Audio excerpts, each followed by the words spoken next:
कभी कभी सच इतना गहरा होता है कि वो लोगों को पागल करार दे सकता है।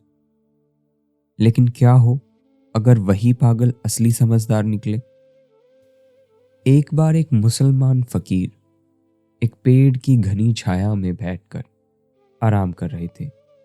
उनके आसपास कुछ आमिल, कुछ काजी और उल्मा शरीयत के गहरे नुक्तों पर बहस कर रहे थे।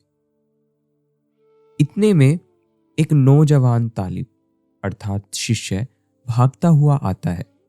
उसका चेहरा चमक रहा था, आंखों में अजीब सी चमक थी, जैसे किसी बड़े रहस्य को पा लिया हो। तालिब ने तब हंसते हुए कहा, हजरत, खुदा मर गया है।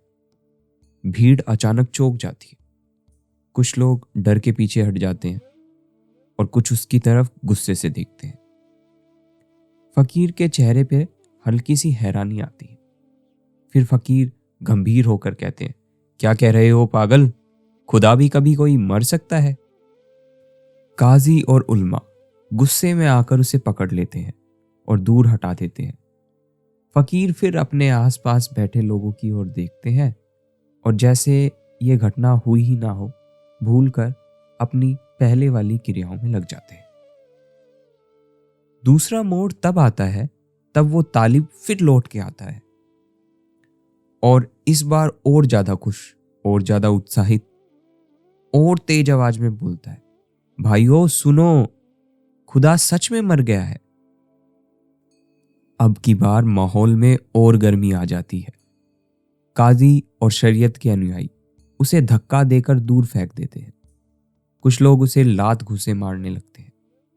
तालिब जमीन पर गिर जाता है, मगर उसकी आंखों में कोई दर्द नहीं है, बल्कि आनंद झलक रहा है। अब तीसरा मोड़ कहानी में तब आता है जब सब लोग अपने घर जाने लगते हैं। तालिब फिर उठ के आता है। इस बार उसका चेहरा पूर्ण शांति से भरा हुआ है। तालिब ने धीरे मगर आत्मविश्वास के साथ फिर से कहा, भाइयों, सच में खुदा मर गया है। अब की बार फकीर कुछ नहीं कहते। वे उस तालिब को बड़े ध्यान से देखते हैं और फिर मुस्कुराते हैं और उसे अपने पास बुलाते हैं। बड़े प्रेम से उसका स्वागत करते हैं। इस पर आसपास के जो चंद लोग अभी भी अपने घर नहीं लौटे थे, वो हैरान हो जाते हैं। उन्होंने पूछा, हजरत, राज क्या है? अभी तो आप उसे कह रहे थे इसे निकालो, पागल है, खुदा भी कोई मरता है क्या? और अब इतना प्यार जता रहे हो। फकीर भीड़ और आमिलों की तरफ देखकर मुस्कुराए और फिर उस दोस्त को कहा, आओ मेरे दोस्त, हाँ, सचमुच खुदा मर गया है और तुम बहुत भाग्यशाली हो क्योंकि तुमने सच्चाई को पा लिया है। जो लोग अब तक फकीर को सुन रहे थे वो चौंक जाते हैं। अभी कुछ देर पहले तो इस तालिब को पागल करार घोषित कर दिया गया था। भीड़ हैरानी से, हजरत हो क्या रहा है? आप हमें कुछ समझाएंगे? आप इसे अभी तो काफिर कह रहे थे और अब गले लगा रहे हैं।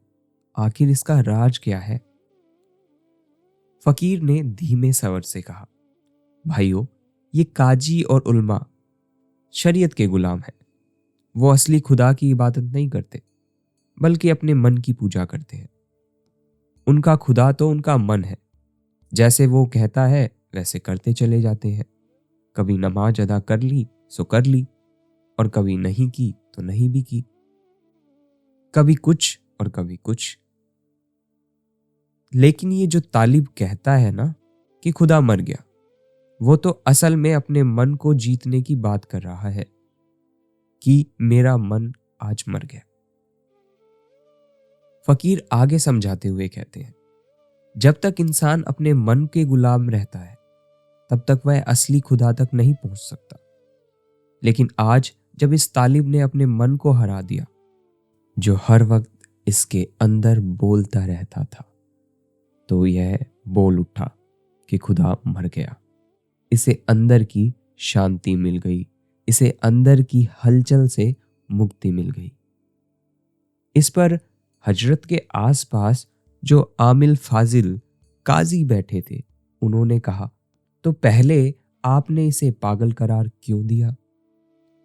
फकीर कहते हैं, अगर इसने यह बात पढ़कर किताबों से या शरीयत से सीखी होती तो पहली बार जब इसे मारा पीटा गया और सभा से बाहर निकाला गया तो ये लौट कर वापिस ना आता। जब इसे दूसरी बार लात घूसों से पीटा गया, यह फिर भी वापिस आया। इसका अर्थ है कि यह मन से परे हट चुका है। मन हमारे अंदर अहंकार पैदा करता है।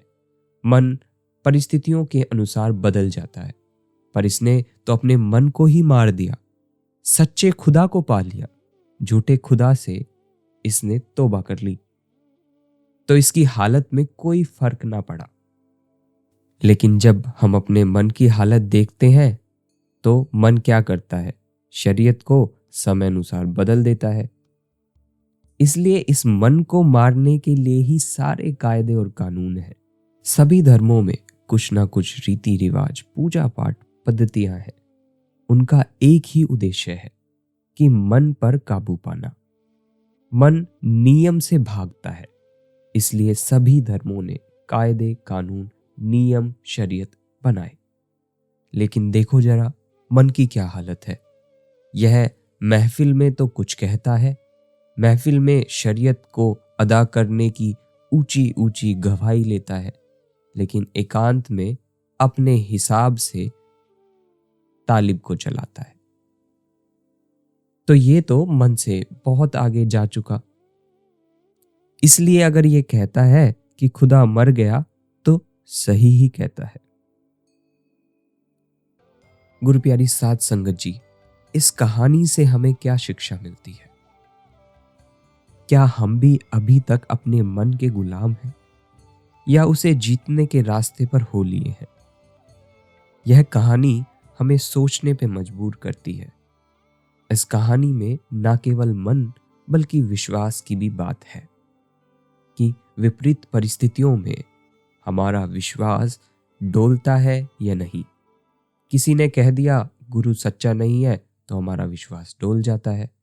किसी ने कह दिया गुरु ने मुझ पे ये दया की तो विश्वास बन जाता है। जब तक हम देखने वाले नहीं बनते तो विश्वास आए कैसे? इसीलिए रोजाना हम ध्यान अभ्यास में बैठें और देखें कि किस प्रकार अंतर में उस खुदा का, उस ईश्वर का नूर झलकता है। आज के लिए इतना ही। फिर मिलेंगे किसी और दिन किसी नई साखी के साथ। तब तक के लिए गुरु आज्ञा में बने रहें और सदैव भजन अभ्यास के लिए तत्पर रहें। धन्यवाद।